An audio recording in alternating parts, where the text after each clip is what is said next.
So hello guys, welcome back to the channel with another video. And thumbnail देख के तो आप समझ ही गए होंगे कि ये वीडियो किस बारे में है। तो काफ़ी बंदों को जो है कन्फ्यूज़न है कि आपको जनरेशन 3 लेनी चाहिए या फिर जनरेशन 2 ड्यूक 390 की।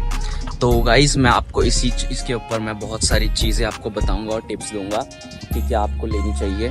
और अगर आप जनरेशन 3 खरीदने की सोच रहे हो तो रुक जाइए, मैं आपको बताता हूँ कि क्यों जो सेकेंड हैंड है जनरेशन 2 वो आपके लिए बेस्ट रहेगा। It's not about the price, इसमें हम सब चीज़ों के बारे में बात करेंगे, राइडिंग पोस्चर, सिटिंग फील और पर्सनैलिटी, पावर, सेम चीज़ों के बारे में बात करेंगे जो आपको एंड तक सब कुछ पता चल जाएगा और आपकी कन्फ्यूज़न भी क्लियर हो जाएगी। तो स्टे ट्यून, वीडियो में बने रहना ताकि आपको सारा कुछ पता चल जाए और आप कन्फ्यूज़न ना रहो। तो हम सबसे पहले बात करते हैं इसके प्राइस के बारे में, जो कि भाई बहुत डिफरेंस आ जाता है, बहुत ही ज़्यादा। तो हम अगर बात करें ड्यूक 390 जनरेशन 3 के बारे में तो इसकी अराउंड कॉस्ट है 3,50,000 से लेके 3,80,000 के आसपास, जो कि बहुत बड़ा जंप हो जाता है, मतलब इट्स अ बिग जंप, ठीक है। और उसी के अकॉर्डिंग हम बात करें जनरेशन 2 के बारे में, जो कि वेल मेंटेन्ड और जो है सर्विस के साथ हो रखी होगी, तो वो आपको मिल जाएगी आराम से 1.5 लाख के अराउंड या 2 लाख ज़्यादा से ज़्यादा, तो आराम से मिल जाएगी आपको। वो भी मॉडल के ऊपर डिपेंड करता है और कंडीशन के ऊपर डिपेंड करता है कि वो कैसी है। और आपके यहाँ पे पूरे के पूरे 1.5 लाख से ज़्यादा की सेविंग्स हो रही है, और जो कि बहुत ही बढ़िया चीज़ है। और इससे आप अपने वेल मेंटेन गियर खरीद सकते हो, बाइक्स को मॉडिफाइड करवा सकते हो एंड बहुत सी चीज़ें कर सकते हो। आप फुली सर्विस करवा सकते हो और अपनी रोड ट्रिप पे भी बहुत खर्चा कर सकते हो और वहाँ पे भी यूज़फुल रहेगा, ठीक है। ये मैं उसके लिए बता रहा हूँ, अगर कोई बंदा जो है अफोर्ड कर सकता है कैश में तो उसके लिए है। अगर आप सोच रहे हो कि सेकेंड हैंड बाइक को भी आप EMI पे लेंगे, जो कि हर किसी के बस की बात नहीं होती है कि भाई कैश में अफोर्ड करना, अगर आप EMI पे लेने के बारे में भी सोच रहे हो तो विच इज़ ऑल्सो गुड, आप उसमें भी जा सकते हो। तो गाइस प्राइस की तो बात हो ही गई है, तो अब बात करते हैं इसके पावर के बारे में। तो गाइस पावर की बात रही तो जनरेशन 2 और जनरेशन 3 में सेम इंजन देखने को मिल जाता है, 373 CC single cylinder liquid cool engine, जो कि दोनों में सेम है, ठीक है। अगर बात करें हम पावर के बारे में तो पावर में गाइस ये देखने को काफ़ी ज़्यादा मिला गया है कि जो जनरेशन 2 है उसमें ज़्यादा शार्पर एंड हार्डर पावर मिल जाता है देन द जनरेशन 3, जो गाइस फील कराता है रॉ पावर और एग्रेसिव का। KTM has shown generation 3 for emissions and comfort, but wait guys, where is the fun? So there is the fun is missing. अगर किसी को पावर ज़्यादा चाहिए हो ना तो भाई पावर के मामले में ना थोड़ा बहुत भी सही, but generation 2 is better than the generation 3. And the generation 2 has better mid-range grunt, less lag in throttle response, and it feels alive, which you feel you are controlling the bike and the beast, not a computer. Let's talk about its weight and handling. So guys, जो generation 2 है उसकी जो wait है around 149 kg के आसपास है, और जो जनरेशन 3 है उसका 165 प्लस जो kg उसका वेट बढ़ चुका है। एंड जो डिफरेंस है वेट में that is real. Generation 2 is more flexible in traffic and more agile in corners. Let's talk about the electronics and features. अगर हम फीचर्स की बात करें तो जनरेशन 3 काफ़ी आगे है एंड काफ़ी ज़्यादा उसमें चेंजेस करे गए हैं, like cornering, ABS, quick shifter and many more updates in electronics. But guys the thing is, do you really need of cornering ABS?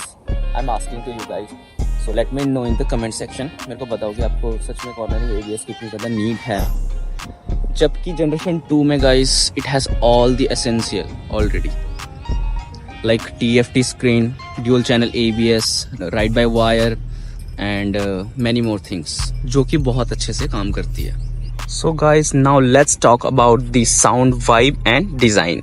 So guys जैसे कि आप सबको पता है जो जनरेशन 2 की साउंड है ना बहुत ही ज़्यादा वाइब करती है देन द जनरेशन 3, और आपको ये भी पता होगा कि जो जनरेशन 3 के exhaust has been mutated due to BS 6.2 norms. जैसे कि आप देख सकते हैं जनरेशन 2 में गाइज आपको जो है एग्जॉस्ट मिलता है स्टॉक का, बट मैंने अभी फ़िलहाल चेंज करवा रखा है, बट जनरेशन 3 में वो रिमूव कर दिया है। If we are talking about the design, so I like and I feel the generation 2 is more sharper and the street fighter while driving in street, so you can check this out. और generation 3 भी अच्छी है, but काफ़ी लोगों को है उसकी जो न्यू डिज़ाइन और लुक्स है काफ़ी ज़्यादा पसंद नहीं है, लाइक हेडलैम्प्स हो गए उसके, टेल टैडी होगी and many more things. So what was your opinion? So guys अब बात करते हैं इसके मेंटेनेंस कॉस्ट के बारे में, पार्ट्स के और मोड्स के बारे में. So guys generation 2 has been around longer, meaning cheaper parts and easier repair and massive moddings community.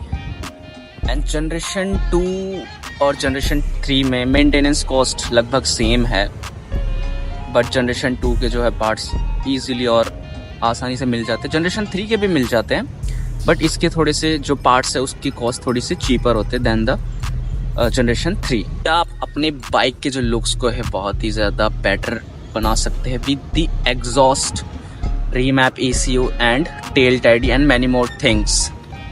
तो जनरेशन 2 के साथ it's very easy, like you can plug it और play just like a video game. Generation 3 के साथ not so much yet, मतलब करवा सकते हैं बट इतना ज़्यादा कुछ नहीं, डिफ़िकल्टीज बहुत आती है. So guys here is the final conclusion and here is the truth. Unless you are looking for the latest batch and tech, so Duke 390 generation 2 is the smarter and the thrilling to buy. Here you are saving your money, getting the same performance, better sound, easy modding and many more things. And the most importantly thing that you are getting the real spirit of KTM. And the generation 2 is equals to value plus thrill plus legacy.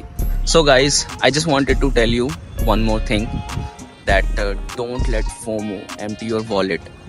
Ride smart, not just shiny. Okay, so guys, that's the video and I hope it's gonna be informative for you and your friends who are getting confused that what should he buy, generation 3 and generation 2. अगर कोई भी चीज़ की दिक्कत हुई हो या फिर कोई चीज़ ना समझ में हो तो just let me know in the comment section. आप पूछ सकते हैं, I will definitely reply.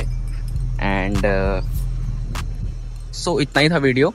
So guys please अगर आप नए हो तो प्लीज़ सब्सक्राइब करना चैनल को एंड जल्दी से भाई 2K करा दो सब्सक्राइबर. एंड ऐसी अच्छी अच्छी वीडियोस बनाता रहूँगा आपके लिए एंड राइडिंग वीडियोस भी मैं डालता ही रहता हूँ.